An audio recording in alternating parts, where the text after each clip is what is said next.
This podcast is brought to you by Progressive Insurance. What if comparing car insurance rates was as easy as putting on your favorite podcast? With Progressive, it is. Just visit the Progressive website to quote with all the coverages you want. You'll see Progressive's direct rate, then their tool will provide options from other companies so you can compare. All you need to do is choose the rate and the coverage you like. Quote today at Progressive.com to join the over 28 million drivers who trust Progressive. Progressive Casualty Insurance Company and Affiliates. Comparison rates not available in all states or situations. Prices vary based on how you buy. Welcome to Dear Prudence. I'm your Prudence, Jenée Desmond-Harris. Today we'll be discussing how much physical affection is appropriate with people who are not your partner, and how to cope when you and your boyfriend disagree about whether to cut off a member of the friend group for having bad opinions. Here to help me out is Gina Cherelus, who covers dating, relationships, and sex for the New York Times. She writes the weekly dating column Third Wheel, where she's reported on everything from whether a relationship can survive mismatched texting styles, to what it means to be solo poly, to what people pack when they think they might end up spending the night at a date's house. Welcome, Gina. Hi, Jenée. Thanks so much for having me. I'm so excited to have you here. And the first thing I want to do before we get into the letters is ask you for one piece of unsolicited advice. It could be about your area of reporting expertise, or it could just be something you have been dying to tell people. It's up to you. So I do think this applies to dating and relationships, but it can apply to all different areas of life. One thing that I'm trying to practice myself is to remember that the more control you try to have over a situation, the less you'll likely have. So, just remembering to let go. And as it pertains to dating and relationships, I think a lot of people have expectations of how they want their romance lives to go, but just kind of have to go with the flow. Be open to attracting new things. I love that. It reminds me of something my friend Hannah said recently, which is that her mantra is, whatever is for me won't miss me. Yeah, you don't stress have to too much about it. Trying to manipulate situations, stressing about stuff. If you can get yourself to believe that, which is not the easiest. No. But if you can embrace it, it feels really good. It feels really good. Yeah, like I am a little neurotic type A type. So I do try to gain control over things in my life, but I think I've been doing a much better job of just letting things flow. So that's my lesson. That's my tip. Awesome. With that, Gina and I will dive into your questions after a short break.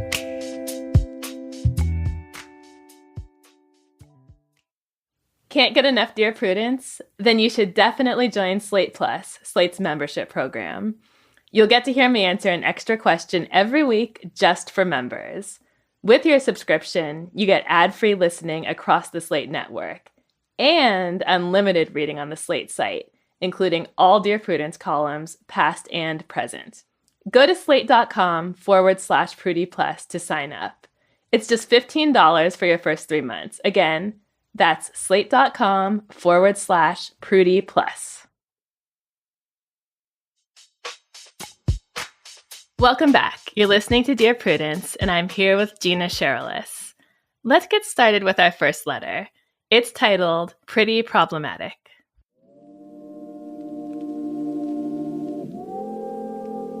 My husband, 37 male, and I, 37 female, have been married for more than 4 years, together for 7. Before I met him, I was fairly thin and dating very attractive, successful men.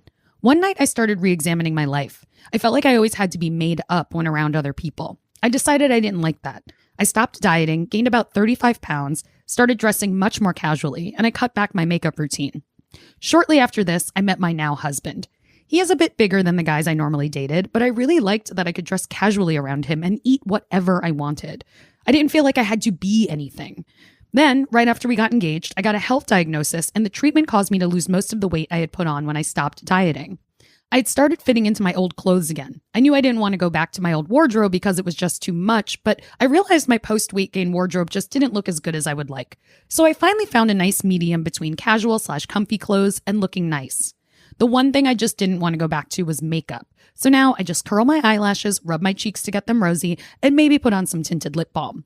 I will do a full face of makeup for special occasions, but not regularly.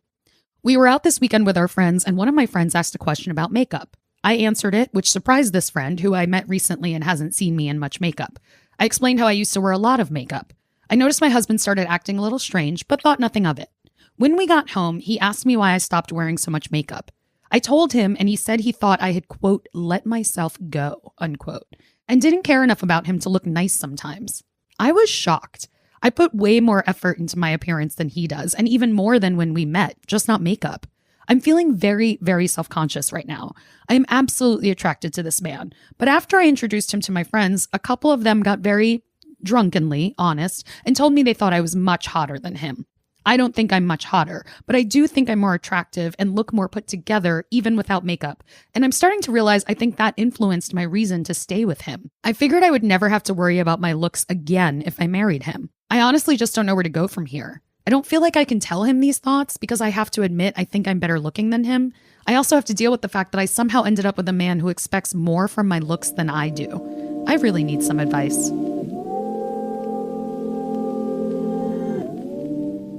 This letter just made my head spin. I feel like it's just a tornado of gendered expectations, fat phobia, superficial values, coming from both sides. And manipulation.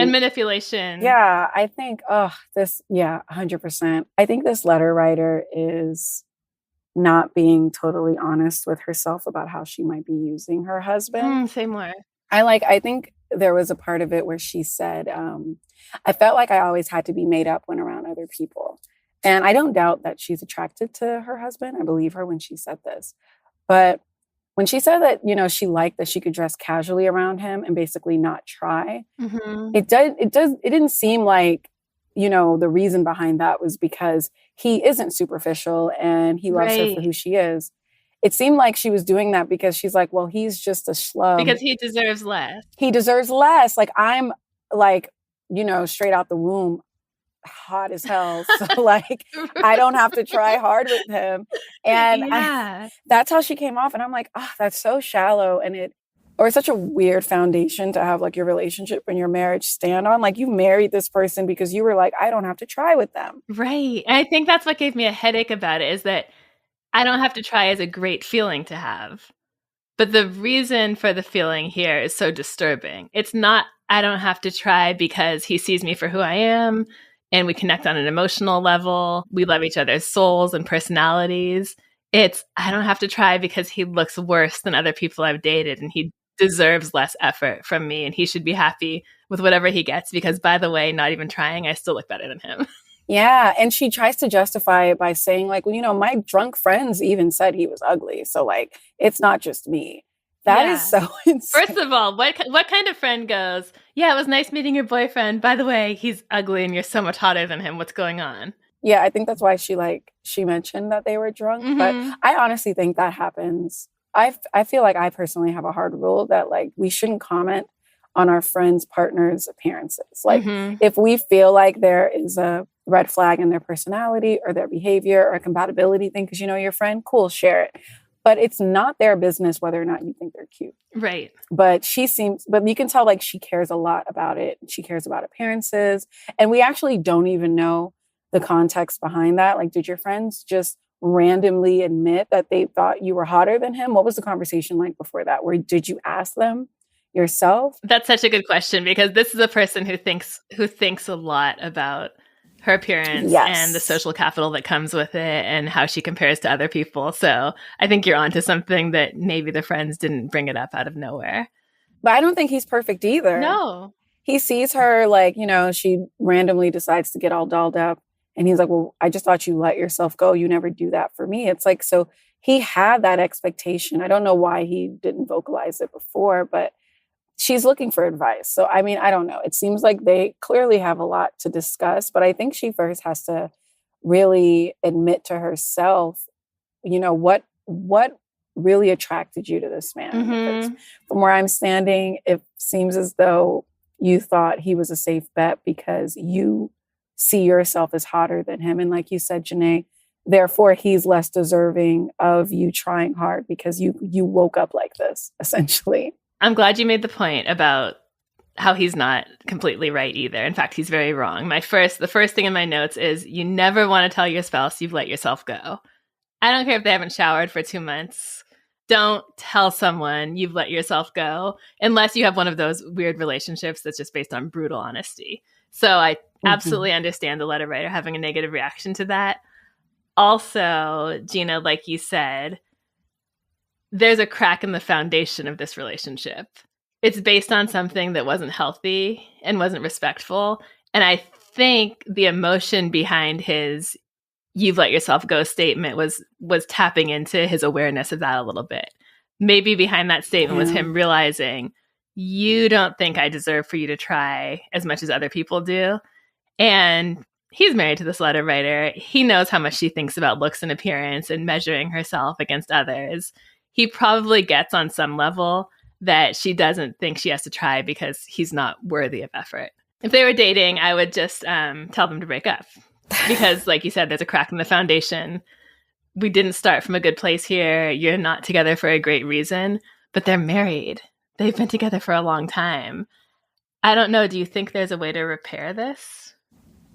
I think there is. I don't think it's a coincidence that after she's, stopped dieting, gained 35 pounds, and stopped wearing makeup, she met her now husband. I don't think that's a coincidence. I think that she probably was thinking, okay, the guys who I dated when I was thin, who were attractive, won't like me in this body. Mm-hmm. So I think that the first thing that she needs to do is just accept. I don't think that even though she allowed herself to stop dieting, I don't think that she fully accepted her new body. I think that she became content with it because, there was a man out there who was showing her love.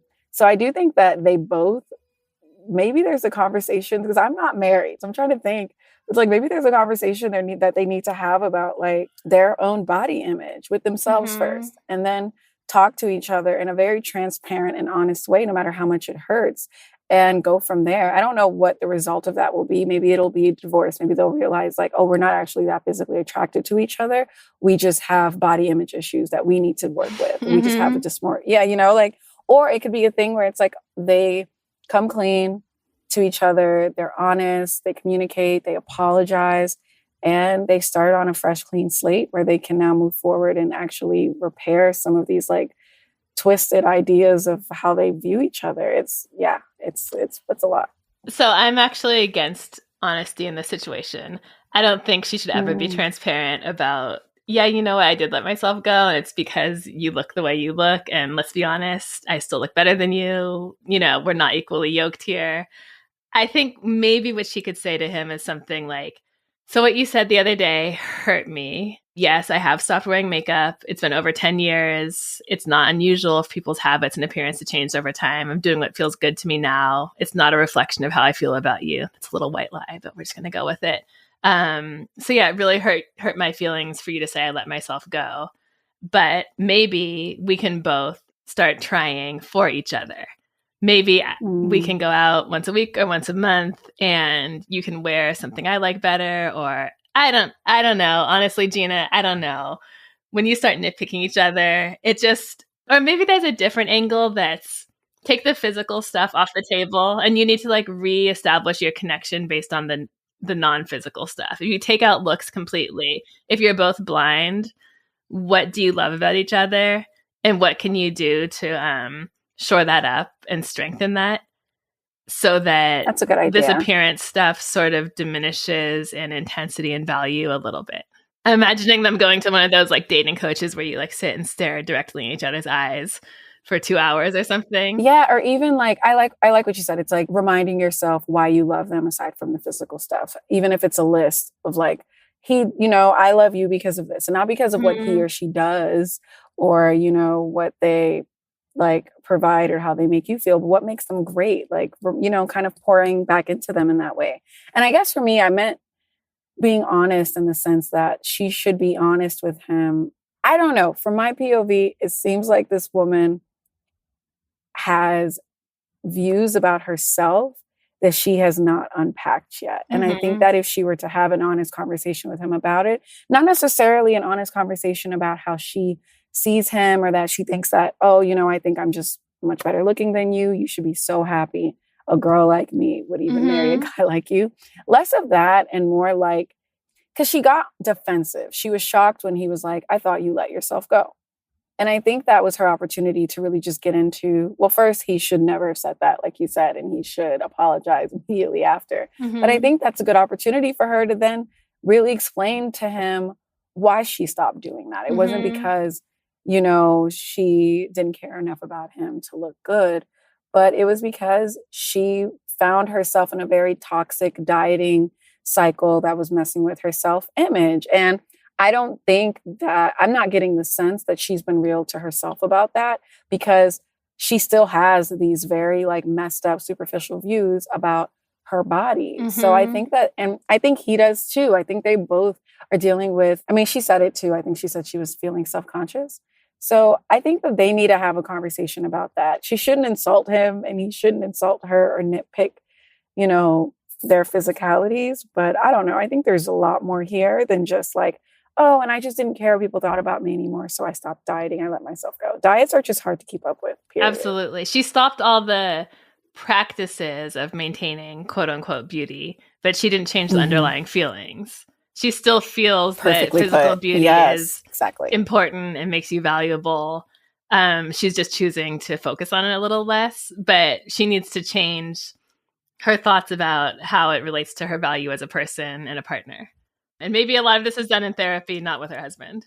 Exactly. So it's like the first step is like figuring that out for yourself, because I love the way you put that. That's exactly it. It's like you're projecting and you're like, well, you don't deserve that. So how did you feel when you were dating these attractive men? Is that why you were trying so hard to keep up with them? Did you feel like if you weren't dieting like crazy and keeping the 35 pounds off that they would have left you? Like, that's nothing to build a relationship off of. And she went into this relationship thinking that, I don't know if he went into it thinking the same, but he clearly had some feelings about her self-image. Her image as well, because he's like, well, you never tried for me.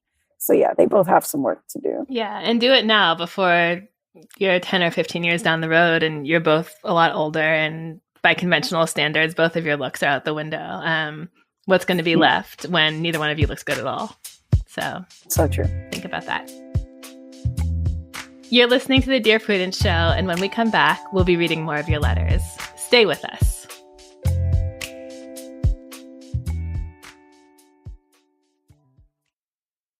Eat stress-free this spring with Factor's delicious, ready-to-eat meals. Every fresh, never-frozen meal is chef-crafted, dietitian-approved, and ready to eat in just 2 minutes. Choose from a weekly menu of 35 options, including popular options like Calorie Smart, Keto, Protein Plus, or Vegan and Veggie. Also, discover more than 60 add-ons every week, like breakfast, on-the-go lunch, snacks, and beverages to help you stay fueled and feel good all day long. What are you waiting for? Get started today and fuel up for your springtime goals. Personally, I love the vegan meals. Am I vegan? No. Don't ask me why I chose them, but they're really, really good, and it makes you feel like at least you ate some vegetables for the day. Get chef-prepared meals on the table in 2 minutes with Factor's ready-to-eat meals so you can get back to doing what you love this spring. Looking for gourmet meals? Try meals that feature premium ingredients like filet mignon, shrimp, truffle butter, broccolini, and asparagus. Factor meals eliminate the hassle of prepping, cooking, or cleaning up. Simply heat and savor the good stuff. We're celebrating Earth Day all month long. Look out for the Earth Month Eats badge on the menu for our lowest carbon footprint meals. Head to factormeals.com/prudence50 and use the code prudence50 to get 50% off your first box plus 20% off your next box. That's code prudence50 at factormeals.com/prudence50 to get 50% off your first box plus 20% off your next box while your subscription is active. The new Starz series, Mary and George, starring Julianne Moore and Nicholas Galitzine, tells a story almost too outrageous to be true. But shockingly, it is.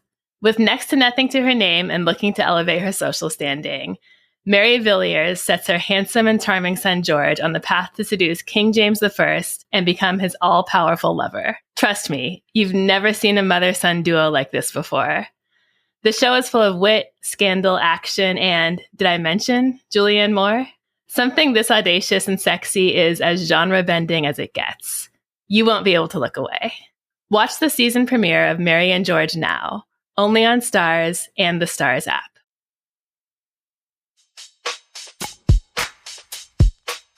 Welcome back to Dear Prudence. I'm here with my guest Gina to answer your letters, and the next one is titled Feeling Friendless.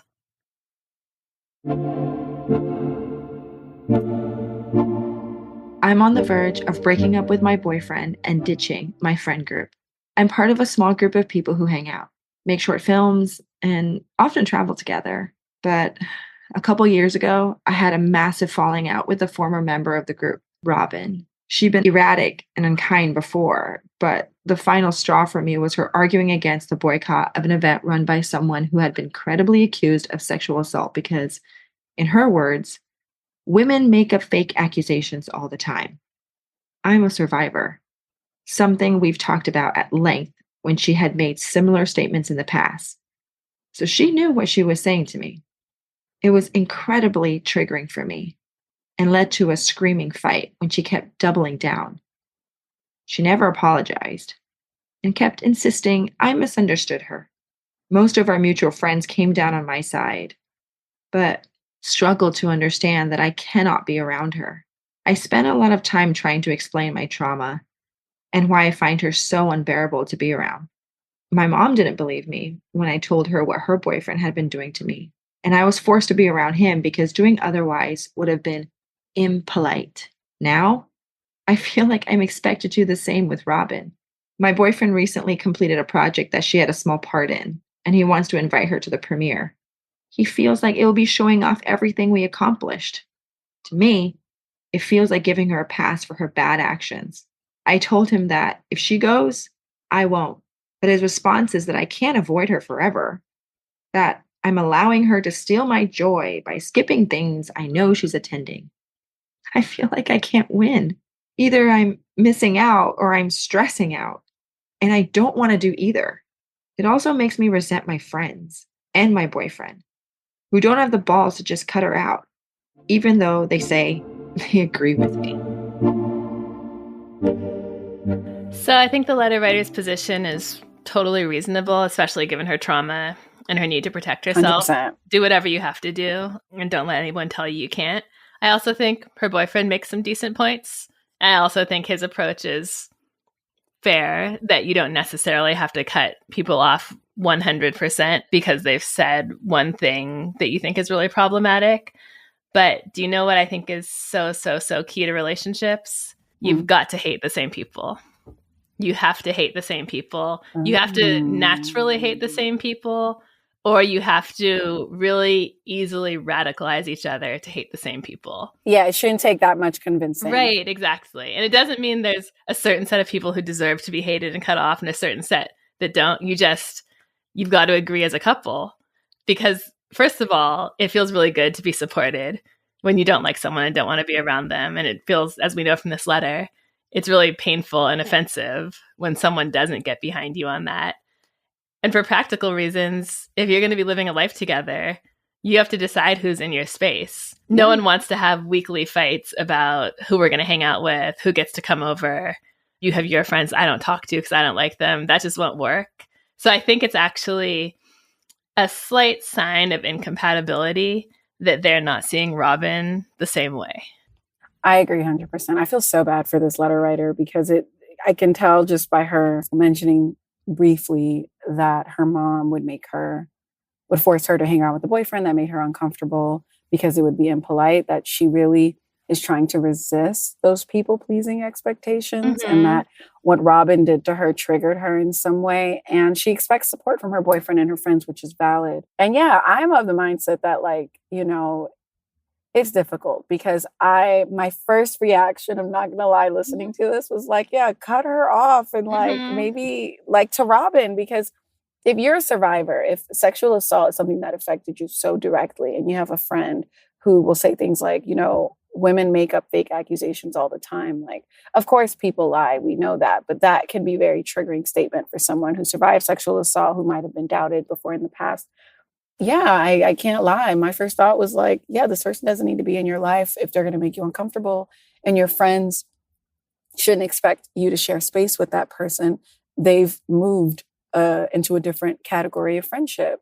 But I do hear what you're saying as well. Like, if this is a premiere for what it was, what did they say, a project? Mm-hmm. And it was a premiere that she'd be attending because she played a small part of it. It's like, if this is, I don't know too much about this to know why his response was that she can't avoid this woman forever. Mm-hmm. But if that's the case, then like you said, they need to decide like how big of a part this woman is going to be in our lives. Right. Because if the letter writer is like, I want no parts, I don't want to see her, I don't want to breathe the same air.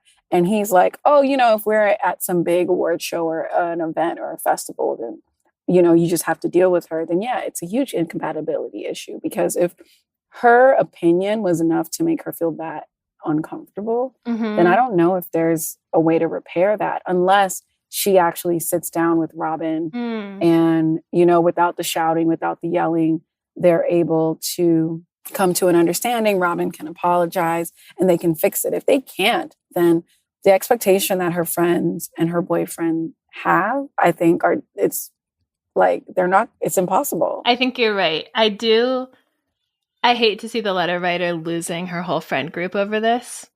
The boyfriend is one thing, they come and go. Yeah. But she writes that I'm on the verge of breaking up with my boyfriend and ditching my friend group. And I'm just not sure it's a happy ending for her. Being a survivor, already having this trauma to deal with, and then being isolated as well. That's true. Of course, there are new friends to be had out there. There's endless people in the world. Totally. But breaking up with a whole core group of friends is a big life change. And that would be really, really hard and could be really lonely.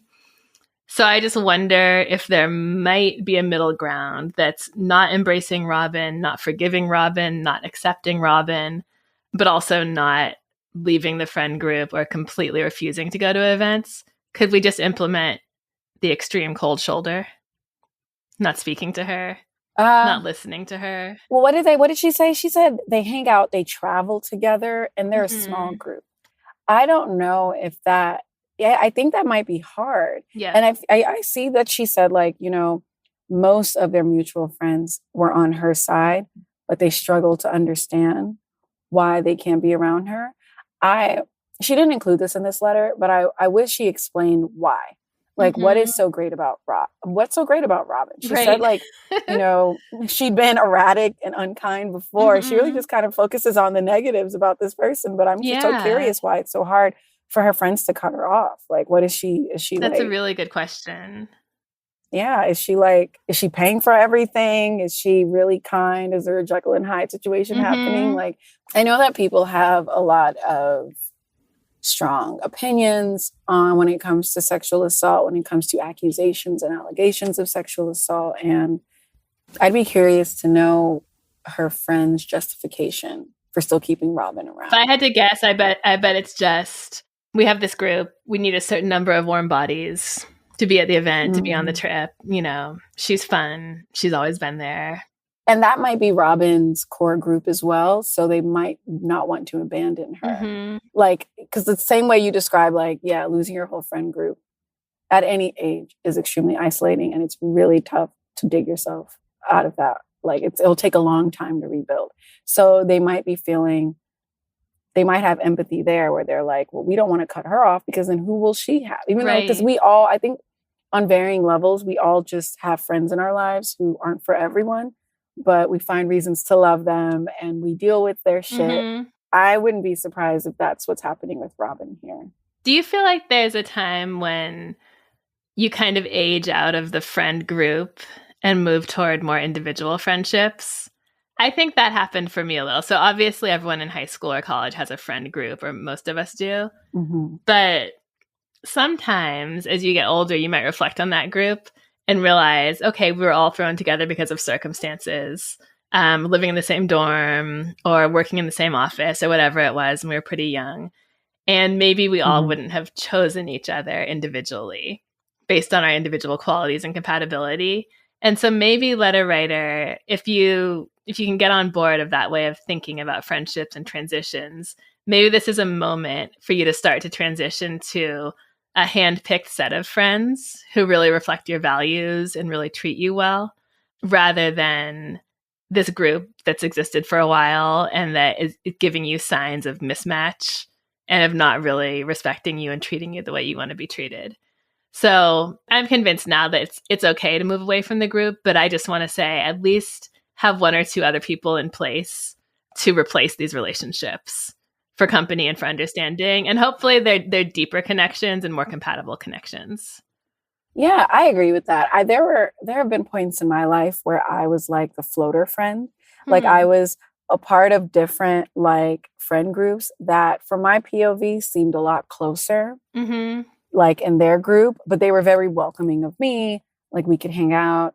And I remember really questioning that or thinking, is there something wrong with me? But then after doing some more like self-examination, I realized like, no, I do have an appetite for different types of friendships, for different types of people in my life. And I think sometimes when you do find yourself exclusively part of one friend group, she could even think of it in the way of like, that's keeping me from discovering new things, new ways of thinking, meeting people who are more aligned in my thinking and want to do things that I want to do. Because oftentimes when you're just in one friend group, if you want to do something, say it's rock climbing and they don't want to do it, then if you're the type of person that needs someone to do things, yeah, you're stuck. And so I realized like while I was feeling bad about not having gone on like a girl's trip as an adult or something like that, I'm like, actually, like there are some plus sides to how I've operated. And I do feel like I'm a part of groups now. But yeah, I don't think it's the end of the world if she decides to maybe distance herself from them or fill her time with the company of other people. I don't think necessarily a bad thing. She doesn't have to cut them off completely or ghost. I think this could even be the opportunity to have a conversation with them and just say like, hey, this is where I'm at. This is why I've been MIA because of this thing. You know, don't just soft ghost or anything like that. With her boyfriend, I think I agree with you 100% that like if they don't, I love that. If they don't find a way to hate the same people, then they're kind of screwed a little. Not gonna work. Sorry. Yeah, I love how we just talked all about friendship. We weren't even worried about the boyfriend anymore because he can obviously go. Because we're like, fire up Tinder again. You'll be fine. You'll find someone else. And there are ways to find new friends. There's so many like, it's not just Bumble Friends is like one resource or like an app that you can find friends. There's so many like coffee date apps, like platonic date apps that she can look into. She can join clubs in her area. She can learn a new language in person and meet people that like, there's so many different ways. And I think that like, as we get older, sometimes we can feel stuck with the friend group that we have because without settings like school, you know, or a workplace, it's like, where do you even find new friends? But you just have to be proactive about it the same way you are about dating. You can make new friends in your 30s, in your 40s, in your 50s, and so on. You really can. Oh, one last thought. Maybe somewhere she could look is to get involved in sexual abuse or assault advocacy. So at least you know that you have the potential to meet a couple of people who see eye to eye to you on this topic and actually get it and don't need to be convinced to support you. I think that's right. This is Dear Prudence. We need to take a break, but when we come back, more letters from you and advice from us. Stay tuned.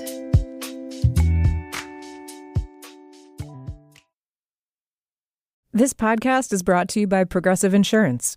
Whether you're driving, cooking, or doing laundry, Progressive knows the podcasts you listen to go best when they're bundled with another activity, much like how their Progressive home and auto policies go best when they're bundled. Having these two policies together makes taking care of your insurance easier and could help you save too. Customers who save by switching their home and car insurance to Progressive save nearly $800 on average. That's a whole lot of savings and protection for your favorite podcast listening activities, like going on a road trip, cooking dinner, and even hitting the gym.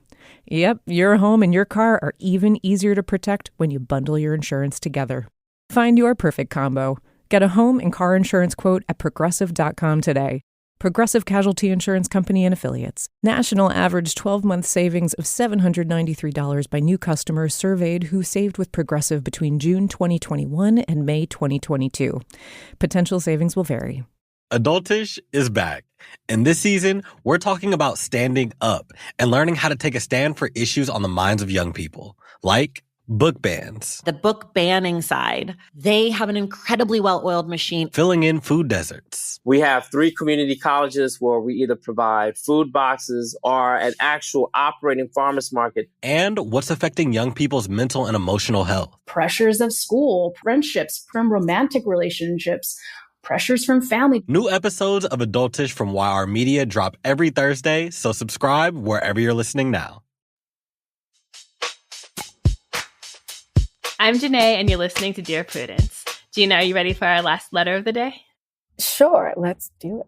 Okay, it's titled Rock and a Hard Place. Hi, Prudie. I've been with my boyfriend Joe for 2.5 years. We've got a great relationship. There's lots of intellectual, emotional, and physical chemistry. And I've got this close group of friends. And one of those friends is causing some problems for Joe. Let's call that friend Pete. Pete and I and the rest of our friend group came up through this medical training together, so most of us have trauma bonded in some ways. We're also very physically intimate. No sexual activities are exchanged beyond spouses, but we hug and hold hands and dance. We all respect and love each other dearly. You see, Joe is an incredible lover, but he's not a publicly affectionate guy. And while he's kind and warm to my friends, he's a big introvert, so he hasn't developed those close bonds with them, and that's okay with me. But Joe has a problem with this physical intimacy, particularly when it comes to Pete. Both are alpha males, and I can tell Pete gets a little smug when engaging in this type of affection. I've known Pete for 10 years, and prior to Joe, I was in a chemistry-less marriage that I supplemented with these friendships. Again, no sexual stuff, just affection. But Joe's gotten upset, telling me that there's no way this isn't sexually charged, and that he's sick of Pete, quote, pissing on his property. And then he gets upset at the idea of me setting boundaries with Pete because he doesn't want to acknowledge that this bothers or threatens him. I love my physical relationships with my friends, and it's not worth upsetting Pete over. And I think a frank conversation with Joe would go over just fine after his butthurt behavior, but now I'm told that's not on the table either. So how do I proceed? I have to be honest, I could feel the excitement, sort of the intoxication, the charge coming off of this letter. Letter writer, you love this situation. I don't even think you want to change it. You love it. You love these 2 alpha male guys being weird and jealous over you. You love physical affection in front of your partner and how that's kind of a taboo. You love pushing boundaries. You love the drama it's creating with your partner. You love the side drama it's creating with Pete. You love the fantasy of a fight somewhere down the road. I could tell you easy ways to fix this. Tell Pete to stop. Find a partner who's okay with more open, more flexible relationships, a different definition of monogamy. Mm-hmm. But I think the core issue is that you love this. And so I don't know what to tell you. This is why. Because they mentioned that they were previously in a chemistry-less marriage. Mm-hmm. So I don't know. That gives me the sense that like this, you supplemented with these types of friendships. So what are you supplementing? The chemistry, the affection. If you're the kind of person that needs that kind of affection, if you're a PDA, if you're pro PDA, how are you even working with Joe? Like how for 2.5 years? It's so you're almost using your friends for that. And Pete shouldn't exist for that. If that's how you and Pete, if he's your friend for a decade, I'm so curious about how he feels about it. Right. Is there a secret pining that's happening on his end where he's biding his time? There's gotta Probably be. Not, because maybe, but you were married once before and you got a divorce. Like he would have shooted his shot. Yeah, he missed his window. After that. Right. Yeah, there was that window. And who knows what may have happened. It could have been like very soap opera-y where he was in a relationship and then it couldn't work out. But I do think that like, if this is something that matters that much to you, if intellectual and emotional and physical chemistry is so important to you, especially the physical chemistry part, how are you with Joe? Right. Joe is not giving you that. What is he doing for you? It's like they keep emphasizing that no sexual activity has taken place. But we all know that you don't necessarily have to have sex to achieve Mhm. intimacy. And there's a lot of intimacy here. There's a lot of intimacy here. And also, the last thing I'll say is, do you like Pete? Is that because they mentioned that it's a close group of friends, but you only called Pete out, and Joe seems to only feel threatened by Pete. So either, he's very insecure or he sensed that you're into Pete in a way that you may not be with the close group of friends. Right. So, and you said one of whom is causing some problems for Joe, or maybe Pete looks really hot and Joe is just like, damn, this guy's too good looking. I can't keep up. But yeah, I do think that they're really into it. They are with someone who is not meeting a need for them, which is physical chemistry. And they may like Pete, or Pete might like them. Although I think it's them liking Pete. I don't really know if Pete is actually interested. I mean, Pete's been doing this for 10 years, so I think he's getting something out of it. True. And yeah, letter writer, I think you've just got to take a moment to yourself and really be honest with yourself. Is what you want a primary monogamous relationship that's more physically exciting, more charged? Or is what you really want to always have this dynamic of more than one person and kind of playing them against each other? And in that, well, honestly, either way, you probably need to break up with Joe. Because they said that a conversation is off the table. They were told a conversation's off the table. It's just so confusing. So I'm like, so you can't talk about it? Like, yeah. What? So I think if I had to prescribe a plan of action, I would say break up. Try dating Pete, just because why not? There's obviously something there. And I just think it's worth exploring. And if that doesn't work, you have two paths ahead of you. One is don't date someone else unless they're enough to satisfy all your needs for physical affection, or negotiate a different kind of relationship where you get to be physically affectionate in front of them and you enjoy the tension and you kind of explore the feelings of jealousy and all the intensity around that seems to be intoxicating for you. But be clear about what you want. You owe it to yourself and you owe it to whoever you're dating as well. Totally. And I like that advice because they said that they've trauma bonded with these friends, which tells me you're not cutting them off. Right. Like they're not going anywhere. Like that's your core group. So if you're not going to, eliminate Pete from your life, then you need to help Joe feel more comfortable if that's the person that you want to be with. Yeah. And like, he's an introvert. Maybe, I get it. Not everyone is interested in like PDA. Not everyone can understand that people can platonically be affectionate to one another. But that is intimacy, and it doesn't have to be sexual to make someone feel some type of way. Exactly. So. Okay. Those are all the questions we have for this week. It's been fun and hopefully helpful. Gina, thank you so much for being here. Thank you for having me. That was so much fun. Really great advice. Keep up with Gina's writing at the New York Times. Read her weekly dating column, Third Wheel, where she explores the delights and horrors of sex, dating, and relationships. Do you need help getting along with partners, relatives, coworkers, and people in general? Write to me. Go to slate.com/Prudie. That's slate.com/PRUDIE. The Dear Prudence column publishes every Thursday. If you'd like to hear your question answered on the podcast, we are looking for letter writers who would be comfortable recording their questions for the show. You can stay anonymous. Dear Prudence is produced by Se'era Spragley Ricks and me, Jenée Desmond-Harris, with a special thanks to Maura Currie.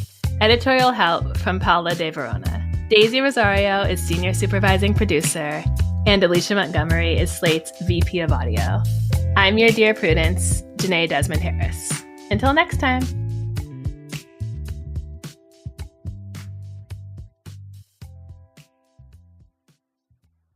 The new Starz series Mary and George, starring Julianne Moore and Nicholas Galitzine, tells a story almost too outrageous to be true, but shockingly, it is. With next to nothing to her name and looking to elevate her social standing, Mary Villiers sets her handsome and charming son George on the path to seduce King James I and become his all-powerful lover. The show is full of wit, scandal, action. You won't be able to look away. Watch the season premiere of Mary and George now, only on Starz and the Starz app.